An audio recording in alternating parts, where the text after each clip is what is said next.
Hi friends, you are with Suraj Kumar. पिछले video में power angle characteristics के बारे में देखे थे जो कि बहुत ही इंपॉर्टेंट था। इसमें एक एंगल डेल्टा के बारे में बताएंगे आपको, जो कि नो लोड से लोड में जाने में कैसे चेंज करता है, मशीन के अंदर फ्लक्स में कैसे फेजर में चेंजिंग होता है, वो हम लोग इस वीडियो में देखेंगे। ये काफ़ी इंपॉर्टेंट है। देखो, ये एक सर्किट डायग्राम है सिंक्रोनस जनरेटर का।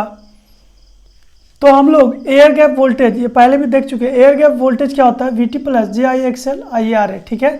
अगर हम लोग XL एंड RA को नेग्लेक्ट कर देंगे because RA and XL are small, तो हम लोग क्या पाएंगे कि air gap voltage is equal to VT terminal voltage. उसके बाद air gap voltage ER, okay, जब हम लोग लिखेंगे वो क्या लिखेंगे? 4.44। फाई की जगह पे क्या हो जाएगा? 5R। ER अगर निकालेंगे तो यहाँ रिजल्टेंट फ्लक्स आएगा NFKW। अच्छा, हम लोग ने RA एंड XL को कांस्टेंट माना, तो ER किसके बराबर हो गया? VT के। तो ER बराबर VT कर दिया, तो VT इक्वल्स टू ये आया पूरा। अच्छा, इस केस में ये मानना है, हम लोग क्या कर रहे हैं कि ये जो जनरेटर है उसको हम लोग कनेक्ट कर रहे हैं इनफाइनाइट बस से। इनफाइनाइट बस तो बता चुके हैं, जिसका voltage and frequency always constant होता है।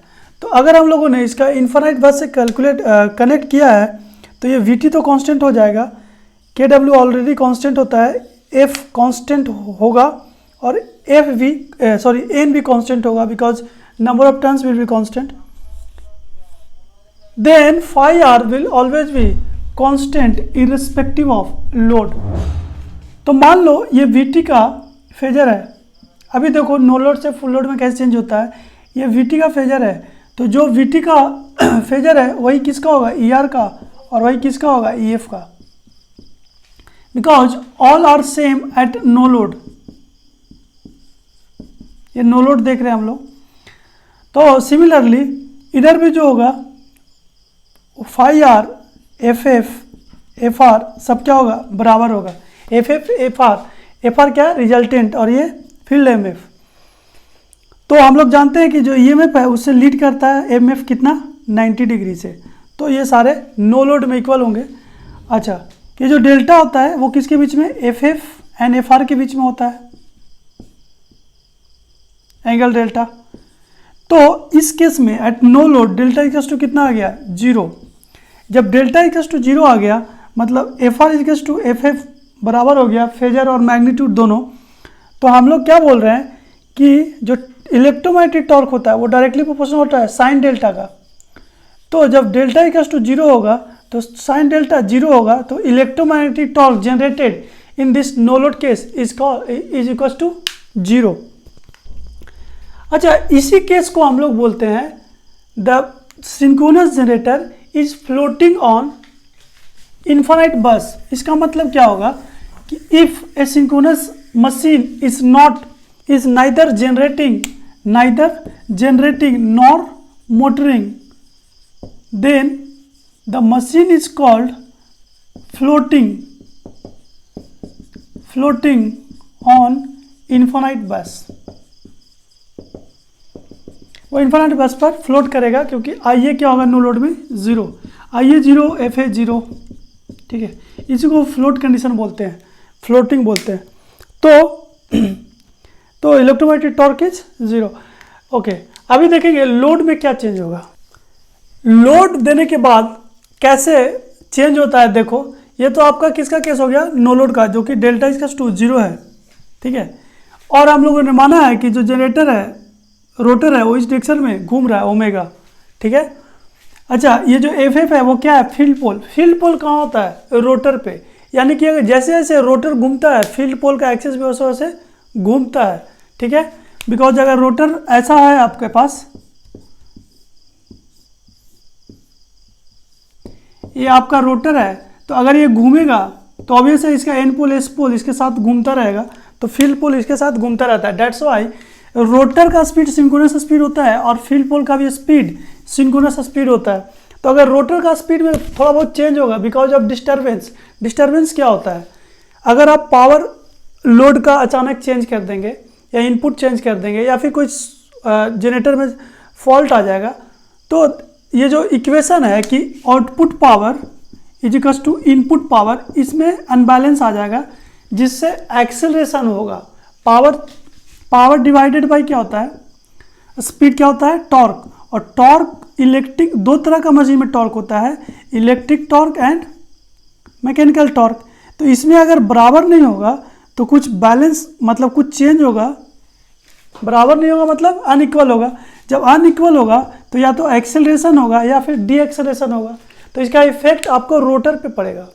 तो रोटर क्या होता है, कभी कभी सिंक्रोनस स्पीड से डेविएट कर जाता है थोड़ा सा थोड़ा टाइम के लिए, अगर स्टेबिलिटी लिमिट ठीक है तो फिर स्टेबल हो जाता है। तो कहने का मतलब कि ये जो रोटर डेविएट होगा तो ये जो फील्ड पोल का फील्ड एक्सिस है वो भी क्या हो जाएगा, सिंक्रोनस स्पीड से डेविएट हो जाएगा। तो अभी देखो लोड में क्या होगा, लोड जब हम इंक्रीज करेंगे जनरेटर पे तो हम लोग क्या करेंगे, मैकेनिकल इनपुट देंगे। मैकेनिकल इनपुट देंगे कहाँ पे, जैसे स्टीम है, स्टीम दे रहे हैं किसको, रोटर को घुमाने के लिए, तो रोटर थोड़ा आगे निकल जाएगा, किससे, एफआर से। क्यों, देखो ये जो वीटी है वो कहाँ से ला रहा है, इन्फानाइट बस से।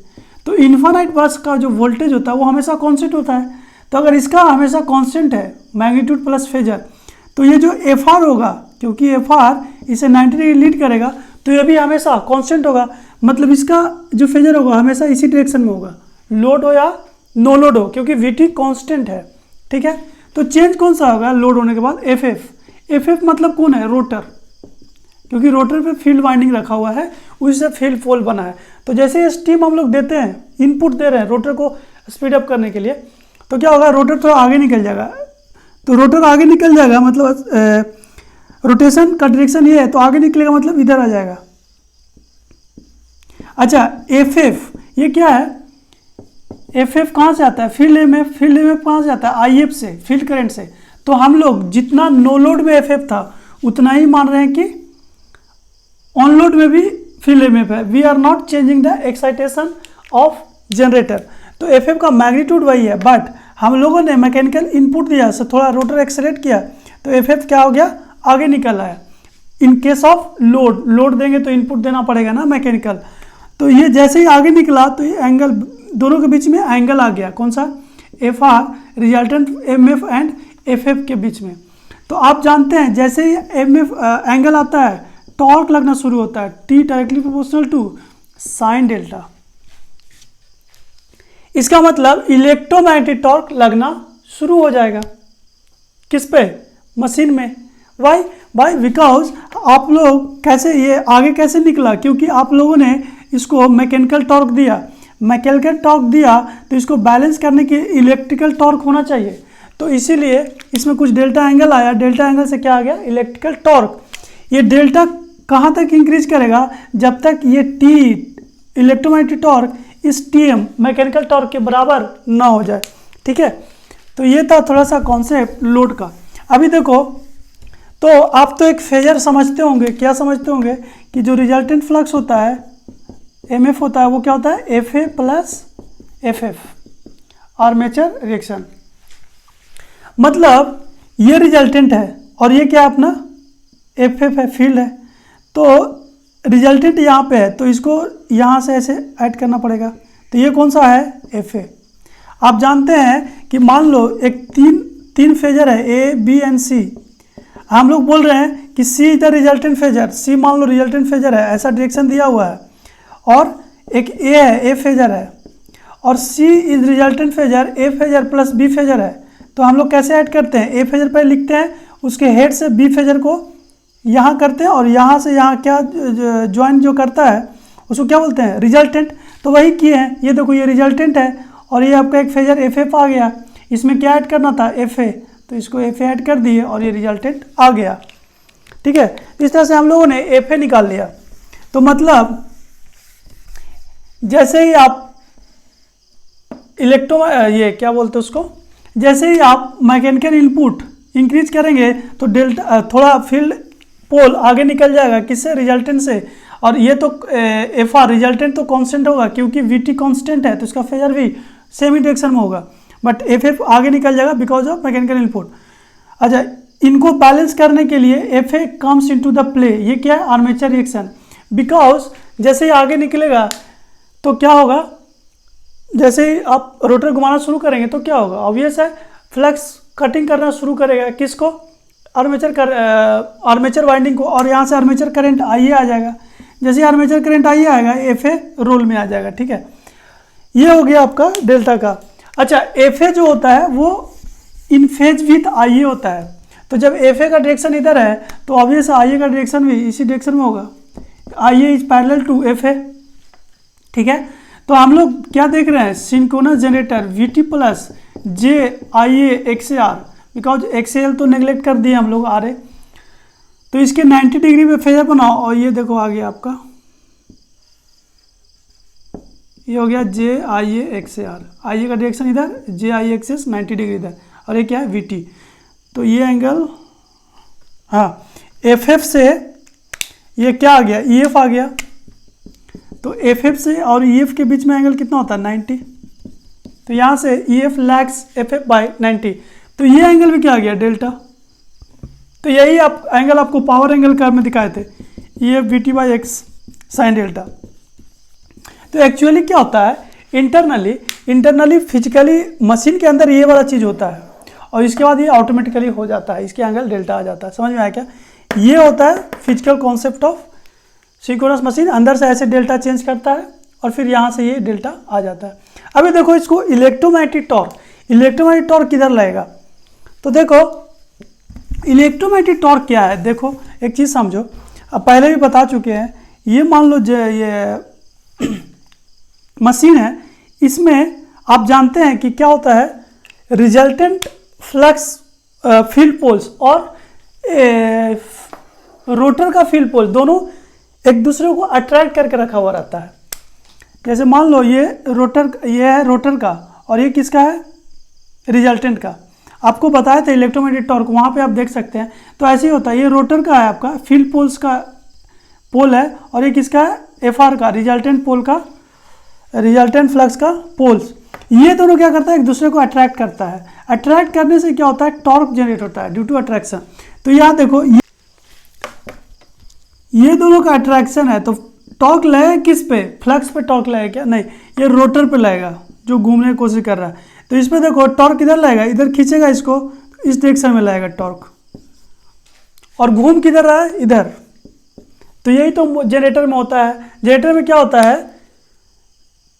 The electromagnetic torque applies in the opposite direction of rotation of rotor.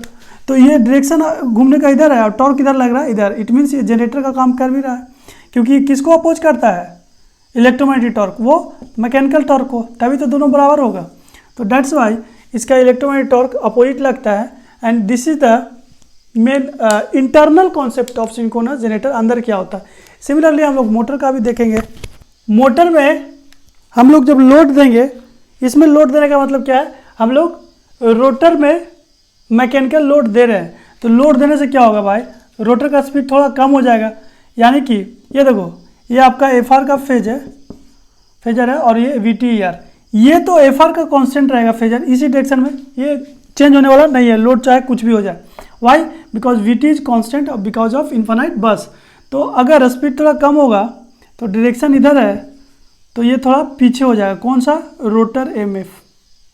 लेकिन इसका मैग्नीट्यूड कम नहीं होगा, because no load to load हम लोग एक्साइटेशन चेंज नहीं किए, तो एफ एफ का मैग्नीट्यूड वही रहेगा, लेकिन थोड़ा सा बैक में आ जाएगा बिकॉज ऑफ लोड।